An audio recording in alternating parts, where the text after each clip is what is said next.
Good afternoon, ladies and gentlemen. Great to have the opportunity again to speak with you. Even shorter message this week. I promise only 3 things to chat about. Hope the kids have had a great start to the week. You'll see here on my screen the academic calendar. So last week, the end of the week previous, KHDA announced some changes that we had to then work around to try and make our calendar work with some semblance of normality. So essentially, we've managed to keep most of the year the same. So the half terms we have retained. So there is a half term in October, so that begins on the 18th. And there is a half term in February, beginning on the 14th of February. So those 2 are retained in the calendar.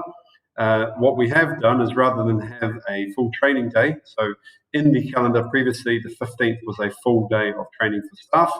Now it will be a slightly earlier dismissal for students, but largely everyone will be on site and have the opportunity to be on site, and we'll let you know few days what that looks like for most of the children.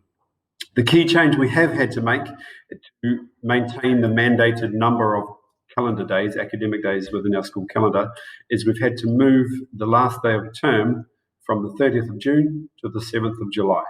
And so by doing that, we've extended it to Wednesday, and that means we have 182 days in our school calendar. Okay, so you will find that this document is there for your reference, attached to the email in which I send this link. So please keep that on your file. And of course, there are other days in there that we will be adding parent information sessions, parent-teacher meetings, those sorts of things.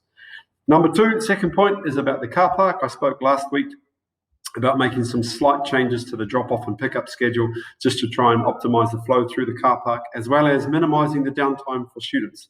So our youngest students that arrive from 7:30 don't begin formal lessons until 8:10, which is when the gates close. So to try and minimize that downtime is all groups will stay the same except for FS2. So FS2, your drop-off time will move to 7:45 and your pickup to 1:10. So that's 7:45 to 1:10. All other groups stay the same as they are currently. So FS1, you are dropping at 7:45, going through to 1, and from years 1 to 8, you have an extended window from 7:30 through until 3 p.m.